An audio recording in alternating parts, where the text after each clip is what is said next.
আসসালামু আলাইকুম সবাইকে। এই যে দেখেন মাশাল্লাহ আমার কালনের মুরগির বাচ্চাগুলো, আলহামদুলিল্লাহ ওরা এখন বড় হয়ে গেছে।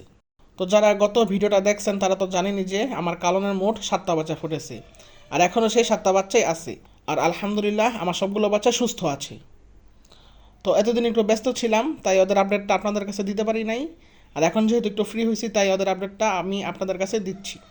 আর এখানে কিন্তু সেই 7টা বাচ্চাই আছে, আর 5টা হচ্ছে কালো রঙের, 2টা হচ্ছে লাল রঙের। আর এখানে আবার সেই একটা গলাচিলা বাচ্চাও আছে, যেটা আমি গত ভিডিওতে বলেছিলাম। আর এই যে দেখেন আমার কালনের এবং লাল সুন্দরীর গত বেচের বাচ্চা, যেগুলো নিয়ে অনেক ভিডিও করা আছে চ্যানেলে। আলহামদুলিল্লাহ ওরাও এখন বড় হয়ে গেছে অনেক। তো দেখেন, 2 বেচের বাচ্চাকে কিন্তু 2 পাঠেই খাবার দিছি।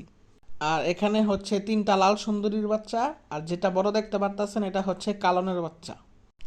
আমার কালন কিন্তু একটা পাহাড়ি মুরগি, আর আমার বাচ্চাগুলো পাহাড়ি মুরগি হবে, এটাই স্বাভাবিক। তো দেখেন আমার বাচ্চাগুলো অনেকটা লাইটজাম মুরগির মতন কিছু বৈশিষ্ট্য আসছে। দেখেন এখানে অনেকগুলো বাচ্চাই লাইটজাম মুরগির মতো, মানে অনেক বৈশিষ্ট্য আছে। তো আপনারা যদি এভাবে সুস্থভাবে মুরগির বাচ্চা পালন করতে চান, তাহলে চ্যানেলটাকে সাবস্ক্রাইব করে পাশে থাকবেন। ইনশাল্লাহ খুব শীঘ্রই লং ভিডিও আপলোড হবে।